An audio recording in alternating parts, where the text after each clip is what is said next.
Curiosity, So what if I limits? raise Go ahead. myself off the ground, does my personal dome turn into a personal sphere? If Yes, I'm not up- yes, I think so. But in order for it to really start changing, you're gonna have to get really high off the ground.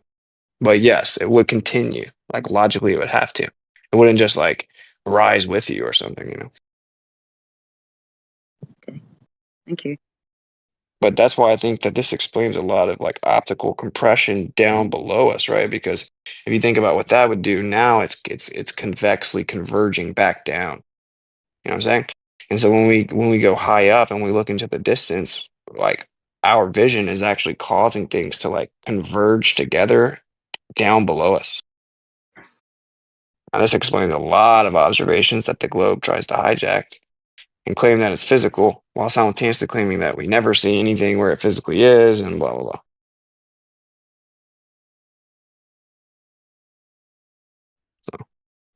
So I looked at the equation of time. I don't see anything that's referencing atmospheric conditions. So right off the bat, I would tell you my position as Glober would be that you're going to see variations in like seconds without taking into account the atmosphere, up to like a minute plus. Without, or whenever you just look at geometry, you'll see seconds of variation.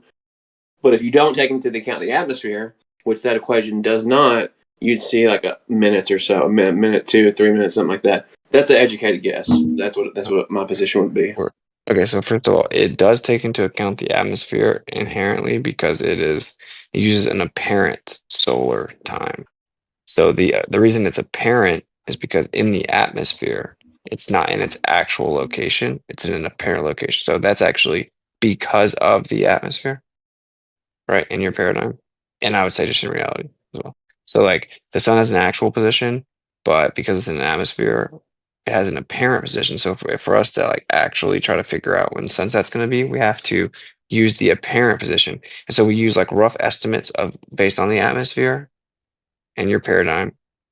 We have like this rough estimate of what the atmosphere is going to do to it. And that gives us this apparent position. So that's why it's called a mean, because they're taking averages of what the sun actually does over time, right? That's why it's a mean.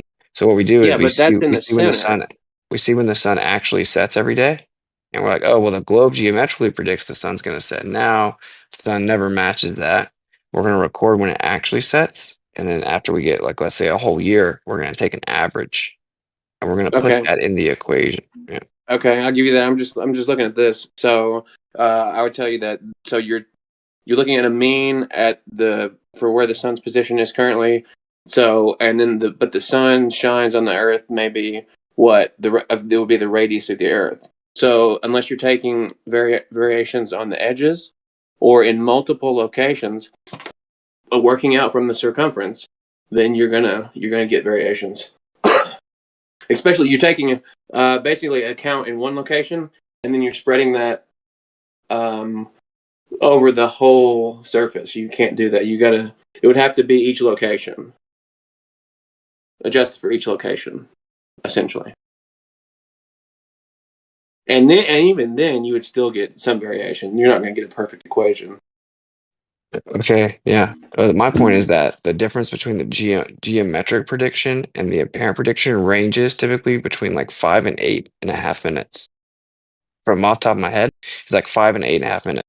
There's like a 3 minute window that it changes.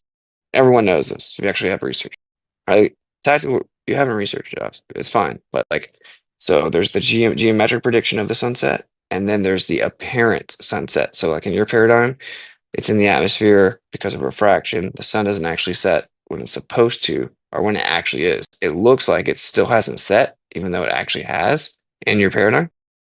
Yes. And that's like a 5 to 8 minute discrepancy.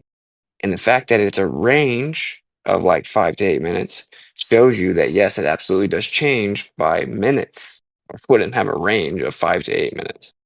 And sometimes it's more extreme than that. I mean, that's the average Yeah. range. So that's kind of in line with what I guessed off the bat.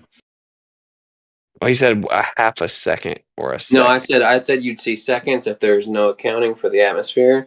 But if you're accounting for the atmosphere, without accounting for the atmosphere at each location, you would see up to minutes. I mean, if we don't account for the like 3, atmosphere 4, at 5. So like all, 3, 4, 5 minutes was like my guess just off the bat, off the jump. let's just say we don't account for anything at all. We're just gonna go look at when the sun sets. It changes. It doesn't like consistently set at the same time, at the same day of year, at the same location. Like one year on the 17th of January, the sun may set at 7:33, and then the next year on the same date, the same place, it might set at 7:34 or Sure. 7:36. Yeah, because it changes by minutes. He said half a second. He's Uh, wrong. who said half a second? Tactical. Oh. And I'd also say you got to be really specific about getting your source for that time, because everybody's time is different. Everybody does time different. Google does like a time smear where they don't add seconds because there's not actually, it's not a full 24 hours. It's like a little less. That's why we have leap years. So there's like a whole time smearing thing. There's all that to get into. There's a lot to this. Well, another part of it is that in your paradigm, the sun's 93 million miles away, and it takes like 8.5 minutes or 8 minutes or whatever to get here. So where the sun is actually geometrically setting, like physically, based on like actual solar alignment, is different than where we see it because it takes 8 minutes for the light to even get here. And then you're going to have to add in the refractive effect in your paradigm, the refractive effect, right? So in your paradigm, we are never seeing the sun where it is, and we are never seeing the sunset where it does geometrically, and it varies by minutes. Now, the reason this is You could important with is our because satellites. the reason this is important is because no, a satellite, what? No. How's a satellite going to help you? Like, you mean if you have a satellite out 93 million miles away, allegedly? If you had Like, an atmosphere or a satellite outside most of the atmosphere where there's virtually nothing, you would get way better results. Way better how are results. you, first of all, how are you going to see a sunset? Well, you'd be able to calculate the times a lot better, and then you'd be able to. You could do that. That's not something that you couldn't In do. I'm not theory, sure. yeah, yes, in theory, if you could go out to Narnia where there is no air, then you wouldn't have to worry about atmospheric refraction. But Wait, you don't think there's a place where there's no air? What's it? no, because that doesn't make any sense. Witsit. Okay, if I walk up a mountain, if I walk up There's Mount still air Everest, there, bro. it goes down at like every 1,000 feet you go up, it goes down Hmm. 1 psi. This is Yeah. like don't think me being rude, but this is like 8th grade, 7th grade math. Like as you walk up a mountain, it goes down by 1 psi. You keep going, it goes down. You keep going, it goes down. It Unless doesn't even even if do that. even if It doesn't you're talking change about consistently like that, bro. It doesn't change like 1 psi per minute or whatever. Like it doesn't do anything like that. Like it's not even like a constant decrease. no, it's a logarithmic function.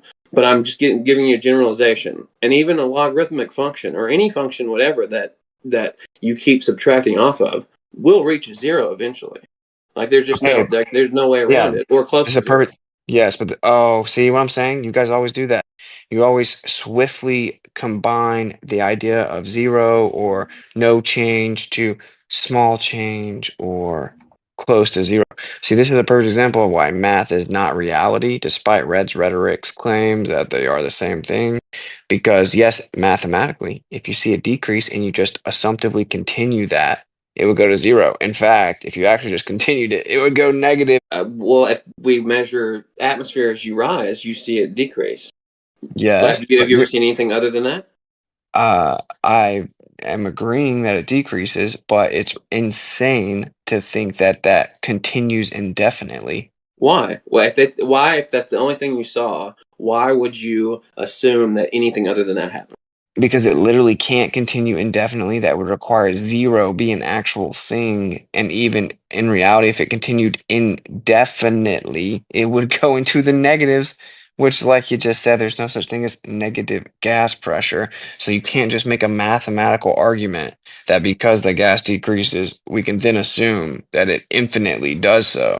That makes no sense. It's called And an it can't go to extrapolation No, it's zero. up fallacy. until the absolute value of zero. It Hold wouldn't be on, man. It's called an infinitely. You can define a extrapolation. function.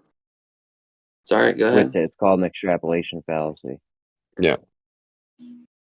And this is a reification Well, fallacy. like I said, that's the evidence you have. If you don't want to go with the evidence that you have in front of you, I would argue that your assumptions and statements aren't based in reality. But Mine you're are. If you don't projecting. want to do if you don't want to do an extrapolation fallacy, your arguments and assumptions aren't based in reality. You're actually projecting because you're claiming something outside of reality, which is math, which is just a tool we use to describe reality. And you're trying to conflate it and reify it as if it's physical reality. It's not. We're going to quantify the amount of gas pressure decreases as we go up. It's not even a perfect logarithmic function when it comes to actual measurements of the gas pressure anyway. And then Of as we course not. go, Of course not. okay, but you're acting like it keeps going indefinitely. It doesn't. That would require it. That would be an infinite regress fallacy. It would just never stop going. It would go below zero. That's ridiculous. And then you're saying that it goes to zero. No, zero doesn't exist. Zero is a privation. Another concept of nothingness doesn't exist. So then you're going to move the goalpost to it gets really close to zero. Okay, it gets closer to zero, but the point is that it doesn't actually ever go to zero. It does stop. So now the question is, where does it stop and what stops it? Okay, so what's the difference between 0.00001 and 0? One actually exists and one literally doesn't. No, I mean like mathematically. If you like, what's the Why, difference? what? Why are you asking me to go What's, back into math? Math is abstract. My point is that I'm trying to talk about physical reality. You're trying to well, not you don't talk think about this physical is reality. a good way to talk about physical reality? No, it's a good way to describe some physical phenomena. But if you start to conflate physical reality with the math itself, it's very inept. So, like, the point is simple. This is the question. It does decrease, but we know it has to obviously eventually stop. So the question is, where does it stop and I what thought you said stops it it? doesn't stop. No, I said it has to stop because it can't decrease indefinitely because that would be an infinite regress fallacy. I mean, if you say, well, we know there's But not negative Witsit, pressure, that's not so it how stops at zero. logarithmic function works. Stop, man. That's Even not if how you say, logarithmic function even, works. It never even, actually reaches 0. There's an asymptote, oh, that's what's up. But we just now verified right? and discuss, we just now proved, we just talked about how you can easily prove the gas pressure doesn't actually match a logarithmic function. You said a perfect one, which I don't even know what that would mean. But it's Just not like a even pure close. It's not e to even, the log no, n? I it don't doesn't know. match a logarithmic function. Bro, you'd have to show me your data on that one. Okay, cool. So now let's actually get back to the point, right? Which is we know even with say a logarithmic function, it doesn't actually ever reach zero. That's what's up. That's cool. Okay. So we know that in reality, it's going to eventually stop because we can't just say math is reality. We've created a mathematical function that just keeps on dividing indefinitely and never lets it get to zero. That's cool. That's your little math function, but the gas pressure decreases as we go higher. We know that zero is not a real thing. We know that math is not reality. I don't care how you've counted it. You My see, question is my you question is simple. My question is simple, bro. That means good. it's going to have to eventually stop decreasing. So I'm asking you, where does it stop and what stops it? I don't believe it does stop. I believe it's an There infinite you go. gradient. That's what it would be. It's an asymptote. It's defined by a logarithmic function. I don't think that's an absolute perfect description of reality, but I think it's absolutely damn near close. I think as you move out from the Earth, the atmosphere gets thinner and thinner and thinner and thinner and thinner and thinner and thinner until you're out to the next planet, and the two gases are mixing at some point. You've got some molecules from this one's atmosphere that have floated out to the middle to meet the other of this one, and it's just So an infinite. It's just an infinite gradient. it Um, keeps it's not infinite. You just claim that as it gets close to something else, it stops. So that's not infinite. No, I didn't So you're say it claim, stops. I said they would be mixing. Like there's a point so then between it Earth wouldn't and be Venus. infinite. That wouldn't be No, an there's infinite gradient um because it would what? eventually start increasing, right? Like let's say, No, down to yeah, zero. and wait, calm down. In your paradigm, there are no cardinal directions out there, right? But it doesn't matter. Let's just say straight. So I'm going to start on Earth. I'm going to look at my zenith straight up. Now let's just say I get in a magical rocket ship that never has to stop. I'm just going to start going straight up to my zenith. I'm just going to keep going. Okay. The gas pressure is going to get lower and lower and lower and lower and lower. I'm saying that obviously, logically, it's going to have to eventually stop. So where does it stop and what stops it? You say, no, I don't think it stops. It keeps going until you run into another planet and you have an infinite gradient. That makes no sense. If I started going towards my zenith and say there's a planet at my zenith, I'm going to keep going, going, going, going. Let's say it's Mars at my zenith. The gas pressure is going to get lower, lower, lower. As I get to Mars, what's going to happen? It's going to now start to get the pressure is going to flip. The gradient's going to flip, and it's going to Exactly. start. Okay, so that's not an infinite gradient. It's flipping. It's still a gradient. I Oh don't my understand God. why you think that's not an infinite gradient. It's still a gradient. It's just instead you're going back up, and then you go back down, then you go back up, then you go back down. Okay, So then it's a different gradient. So it's not an infinite one. Well, I mean, infinite in terms of, infinite in terms of as far as you can see, as far as you can measure. Well, first of all, you can't measure any of this. There's no real infinity. There's not a real infinity. I know. That's what I'm saying. That's why when your argument requires invoking zero and infinite and indefinite, it's ridiculous. My question is, where does it?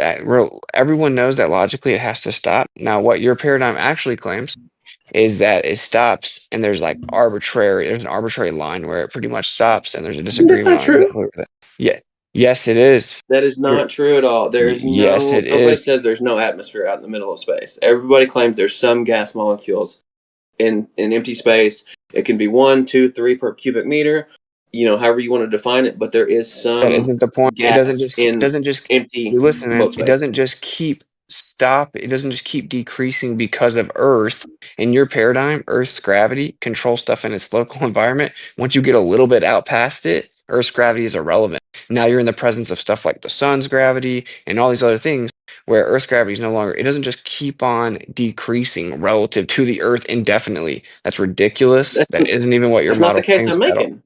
That's It not is you. what it's what your case requires if you claim that it does it indefinitely. No, no, no, no. You basically summed it up well. As you go from Earth to Venus, it would basically decrease until you got to some point.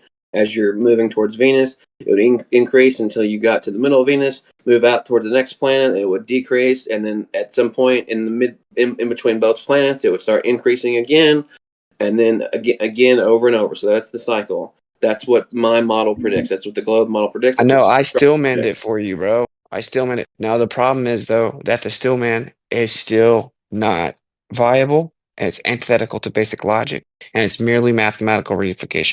In reality, we know that yes, we have a gradient. That's a gas pressure gradient. So it decreases proportionate to altitude. Right? We know that doesn't just happen infinitely. So in order to even have the gas pressure to have a gradient, something's containing it. That's just an objective fact. You can't even have a certain amount of pressure to then gradiate without a volume. In order to have a volume, you're going to have a container. So you have to have something containing it. Why? You have to Why? have something. Okay, do you agree that to actually have a gradient, you need a volume? Yes, Do you but agree not a to have gas surface. pressure, you have to have a volume? Yes, but not a surface. Okay, what's the volume for the atmospheric gradient on the Earth? What's the volume? What's the volume? I don't know off the top of my You head. agree we have to have one? Yes. Okay. Well, actually, technically, for surface area, you'd only have to have an area. That's how it's defined.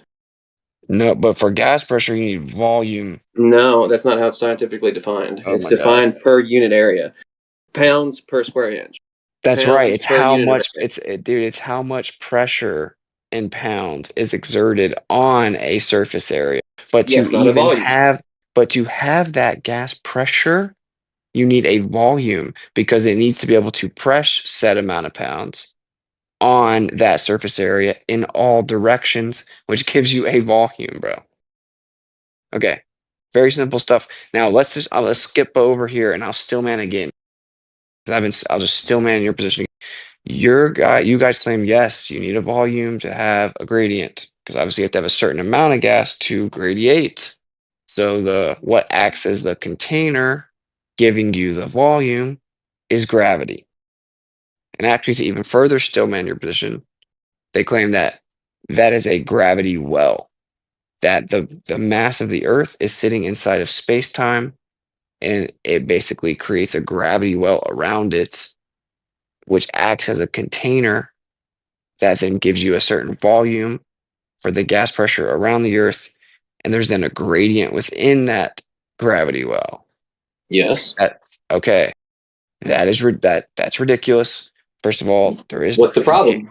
okay. First of all, can someone show me space time? What even is that? Hey, look in front of your face, man. Get your hands kind of man. You know how like the box, like a dance where you make like a cube. Do that little dance. You make a little cube. All right, there's your space, and the amount of time Uh, that you took to do that was the time. So you just made space time with your hand. let's let's just stick with You space for with a a little second. So little dance, let's do so. I'm physically dancing in that space. and in that time, How is that space? That's me. dude. If I need to meet you with it, like if we were going to Antarctica, we'd need a space, and we would need a time to meet. It's a fundamental part of reality. Space is not a thing. Like you just described me doing something. So you're claiming that I'm in space. Yes, I'm claiming you're in Okay, space. so okay. What is space?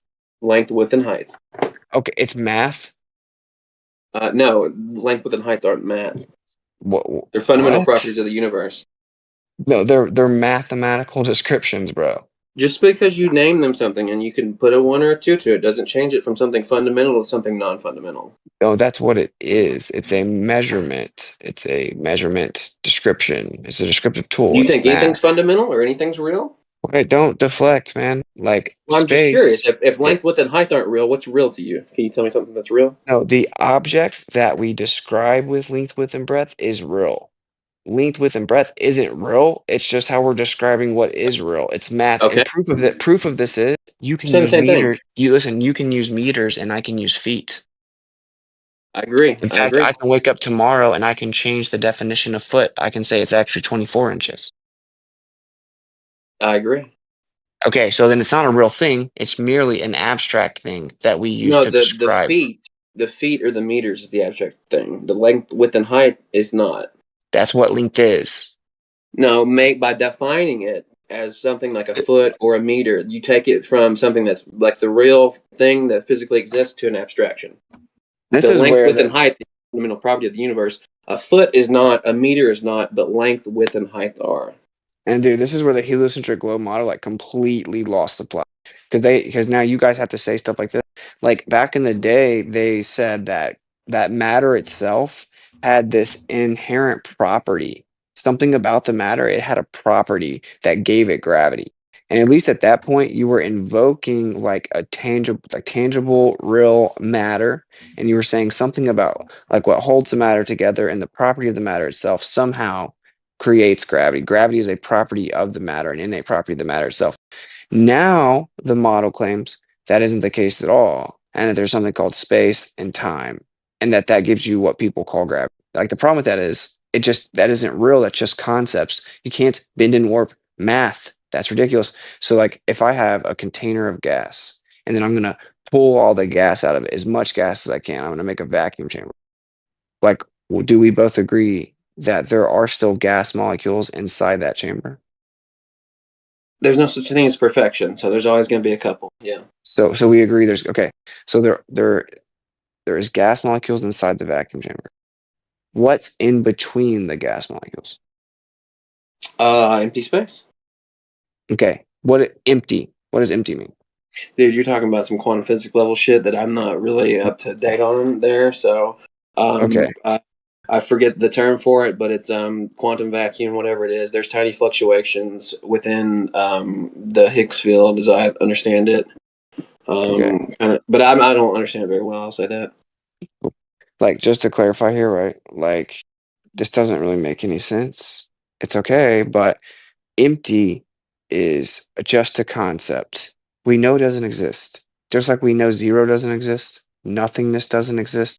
Like these are just concepts. They're called privations, right? It's the absence of something else, meaning to even say it requires something else to actually exist. Emptiness is the idea of the absence of something like matter. Like a shadow is a privation because it's just the absence of light. To even invoke a shadow, the concept of a shadow, you have to have light. But it's And then the you just have to reflection of something real with it. yeah, but you got to listen, man. You have to have light, and then you have to just say, this is the absence of the light. Where the light is not, I'm calling a shadow. It's nothing in and of itself. It's the absence of something else. Emptiness, same thing, privation. Zero, privation. Nothingness, privation. They don't actually exist. They don't actually exist. That's the problem here. We're talking about actual reality, a vacuum chamber, a chamber we're going to pull as much air out of as we can, right? There are little gas molecules in there, which is actually a model, but we'll grant it for intents and purposes. What's in between those gas molecules? Empty space. That makes no sense. Empty isn't a thing. It's actually just a concept. It's a privation. Space, that's the same thing. Space But that's actually not is that's not emptiness. what we teach currently. The concept of space is emptiness. Empty space is redundant. That's not what we speak. That's not what we teach currently, and that's what we've been chasing ever since the experiments with the ether back in the day, trying to define an ether field. Now we come kind of back full circle, and they believe there is an ether, which is the quantum vacuum. So there is in current theory, there is no nothingness. There is no such thing as empty space in the current model. Okay, there we go. So you're saying there's no such thing as empty space. There's no such thing as space, but that space is bending and warping to somehow let you have an atmosphere. We've come full circle to where, under your own admission, your very paradigm itself is impossible. Wait, say that again. Say that again. Okay, you just said that in what we currently know is that there's no such thing as empty space. But in order for you to even claim that you have an atmosphere in your paradigm, you're having to claim that that empty space does exist and that it I actually wouldn't bends claim and that. warps. You have to. No, you don't. You don't have to claim that. You could claim that that that empty space, which is like in quotes, so empty space in quotes, which is the quantum vacuum. So the quantum vacuum is empty space in quotes, right? So you're saying gravity is actually the bending and warping of the Higgs boson field? The Higgs field? Like I said, I'm not super familiar with this, so I don't know if it goes there or not, but that sounds right. No, but that would sound right logically. That would be the necessary implication of your position. But the reason that they don't say that is because it doesn't work, because we can actually examine the behavior of what they call the Higgs field and the Higgs boson, which is actually just a background medium, and then there's excitations, and then we have like electromagnetic phenomena that pops up, and they call those particles, and they say there's virtual particles that we can't quite catch, but they got to be there, and blah blah blah. But we know it doesn't bend and warp, creating gravity wells based on mass. We know that because we can go look and study a vacuum chamber on the quantum scale, and things aren't collapsing in towards each other based on gravitational fields because of the Higgs boson, right? So then they don't even invoke that. This is why relativity, one of the many reasons that relativity is at odds with quantum physics. It doesn't work together at all in many ways, right? Like on the quantum scale, they're like, oh, if this is material and it has mass, there should be gravity. How come we don't see any effects of gravity though? Or if that's true, then why don't we have a graviton? So they just keep them separate. But we know that that vacuum is not empty, and that emptiness doesn't exist, and that space doesn't exist. It's a concept of a privation, which is emptiness. And then What we do you come mean by full circle. privation? What do you mean by Privation, privation? like I just gave you examples of it. It's just the absence of something else. It's absence, Okay. nothingness. Yeah. So like it Okay. doesn't I just exist. said Yeah. a quantum vacuum, which is an absence. But you just said it wasn't, because we know that emptiness doesn't actually exist. You said empty space doesn't actually exist. That's not what the current theory predicts. Correct. Well, it's And not even a theory. It's not a theory. Like you can prove that the vacuum isn't empty. well, I'd love to see you do that with it. And I'd love to see Sure. you show me any quantum experiments with gravity, because that's where we're at currently. Is they Right, but can't I'm really explaining do to you why quantum you're experiments there. with gravity. I'm explaining to you why you're there currently. Why you're there currently is because you can prove that the Wait, vacuum wait, wait, isn't empty. hold on. You just said that we can see Higgs bosons and things on the quantum No, level not interacting or something with gravity. So you're claiming that we have studies that are combining quantum and big G, general no, relativity, GR and quantum. You're basically, that's what you just claimed a minute ago. no. That Okay, we see what? that. No, what I said was what they're calling the Higgs field, what they're calling the Higgs boson, which I clarified isn't actually real. Okay. But the phenomena is real. What they're calling that doesn't in any way act in accordance with the concept of gravity. So that's why they just keep them separate. That's why they say we're at odds and we can't discover quantum Well, they're gravity or trying to figure out. get there. But I'm telling you why they'll never get there. The reason they'll never get there is because their current version of gravity is that space is somehow a real thing that bends and warps. I can't have that though. We know that space isn't a real thing, and we know that emptiness isn't a real thing. So they have a problem. But they can't just throw relativity away. So What? now a logical honest person would ask, why do we have to have relativity if we now know it isn't true? And we actually knew on its face it wasn't true because space isn't a real thing.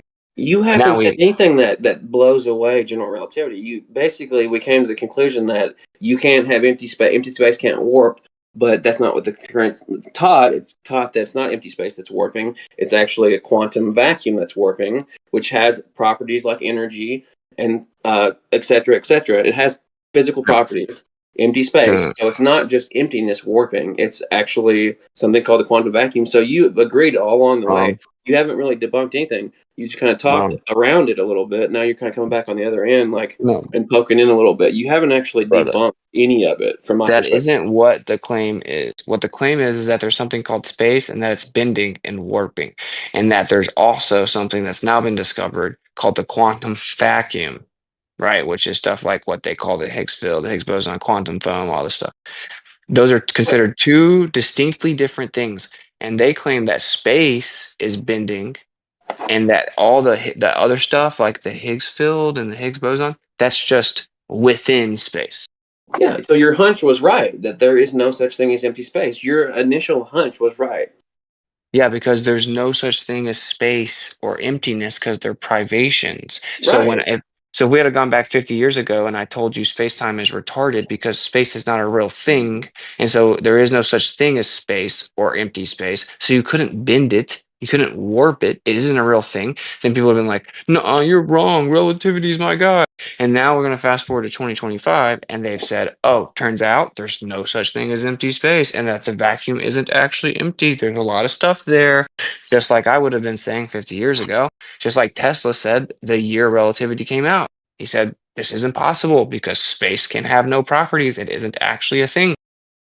So that's the point I'm trying to make to you. Long story short, let's wrap this up. I got some stuff to do, but the point that I'm trying to make to you is the reason that you're at a standstill and you're not going to progress. Not you personally, but your paradigm can't progress. Is it needs relativity in space time, and that's because of stuff like Michelson-Morley, combined with Michelson-Gale-Pearson, and all these different experiments and measurements and stuff. So it needs relativity. It has to say that space and time are real things, and they bend and warp, and they has to invoke emptiness and all this stuff. But now I'm just gonna make my conclusion. Say I whatever don't you know what it has to. say whatever you want. Say whatever you want back. Right? I'm just making my conclusion. Now we know that they can no longer even ignore the fact that there's no such thing as emptiness. The vacuum isn't empty. That there's tons of energy there and fluctuations there. That there is no emptiness. There is no empty space. So now they're at a Well, that sounds standstill, good. and what they have now done is say the I quantum got this scale little freak show exists. to sleep. The quantum scale exists over I here, got the freak show to sleep. and relativity exists over there, and they're separate, Yeah, and you they got must freak remain show. So separate because cute. they're incompatible. So that's Jeremy, your hot That's mic. violent, like his mom. So, I mean, what I would say to Witsit, anybody who's listening for the Globe side, is that his initial hunch was right, was that there is no such thing as completely empty space. It does require something physical, which is the quantum vacuum, which is where we are currently. So his assumptions are kind of bearing it fruit in real science. And so that's what I would conclude with. Yeah, brother. Well, maybe you'll end up keep going. You'll find out that Sure hope so. yeah. Therefore, you can't have bending and warping space to keep a atmo next to a vacuum, and you're kind of in trouble. You need to make sure you acknowledge what's really there, which is everything's electric or has magnetoreactive properties, and there is no such thing as emptiness, and there's a background, and gravity isn't anything other than an emergent property of that background, and you cannot have gas pressure next to a vacuum. Certainly not with privations bending and warping. All right, I'm gonna listen but step away because I gotta try to put these files together. Thanks for being cordial. Dude, I Sounds can. good. Yeah, I don't know if I was it. hot micing just now, but I was trying to get in. I can disassemble GR in more ways than I can disassemble an AR. Like, serious. Shit. It's not at least 3 ways. I can take GR apart in 3 different ways. Okay, do it. How do you want You it? better do it quick too, because you can take an AR. How do you want it? I don't know. Whatever you best. Only 3? I can Jenga that stuff. I can Jenga it, bro. But Just go whip on. out the best one. I mean, I got 3 different ways, bro. Do you think special relativity is true? Special relativity? Special relativity? No. I mean that's a That's not true. So Okay. that's a pure hypothetical. Oh, it's pure hypothetical. That's not the truth about. That's not physics. Special relativity is a pure hypothetical scenario, and then Einstein took that into general relativity, which is the non-hypothetical version. So you're telling me special relativity is not physics? It's the pure hypothetical version that led to general relativity. It's a very special case. It's basically like. Sorry. You're telling me special relativity that's not physics. I'm telling you, it's a pure hypothetical physics scenario. If you look at the original paper, special relativity, what you're saying, special relativity in quotes, is like a 1.5 page paper. It's very, very short. And it defines like the energy of one photon leaving a body, traveling in a perfectly straight line, et cetera, and uses all these perfect assumptions that you can't get in the real world. So it's not Okay. It's not real physics, no. Okay, so you're against the mainstream on that, and I can agree with you on that. That's not physics. I would put that as pseudo physics. They have it. The mainstream has it labeled as just regular physics, though. So if you don't think so, it's fine. Do you think I don't think any of the Globers would disagree. Maybe go ahead. every citation on the internet disagrees with you? They call special relativity physics. It's still hypothetical. Whether you want to call it, you can call it physics. Physics isn't hypothetical. There's a term for hypothetical physics. It's called theoretical physics. There you go. Yeah, but this is not that. This is not theoretical physics. They have special relativity labeled as physics. So can you give me a test for special relativity? Any test we've done? Any scientific test we've ever done for special relativity? Yeah, the time dilation one, supposedly. That's general relativity. The atomic clocks. No, it's not. With the atomic clocks on the planes? My understanding is that's general relativity. Is it? So I could be wrong. Yeah, that's what it should be. Because like I said, I can post the paper. Jeremy, you can read special relativity. And like I said, I don't even know if it's a full page. It might be just like 3 paragraphs. It's very, very short. And all it uses is a very small amount of physics and some okay, here we go. Math. I gotcha. Hold on, 50. Hold on. This is an AI overview, so just you got to give that disclaimer. Some experiments that have been conducted to test special relativity include Michelson-Morley experiment, Half-Feely-Keating. That's the airplane one that I mentioned with the atomic clock. Kennedy-Thorndike experiment. They have this labeled as physics. I'm just letting you know, like, if you don't agree with it, that's fine. But all of them, the whole mainstream has special relativity just labeled as just straight up physics, not theoretical physics, not hypothetical, just straight physics. Yeah, you're not reading deep enough, man. I'll send you something. I just read you the experiments, and it was the one I mentioned with the planes and the atomic clock. They've got it mislabeled amongst Michelson-Morley and 2 other ones. The AI's got it mislabeled. I'll post you the original paper that is special relativity here in just a moment. Like I said, it's very short. Yeah, I've got it wrong. All right, I'll get another.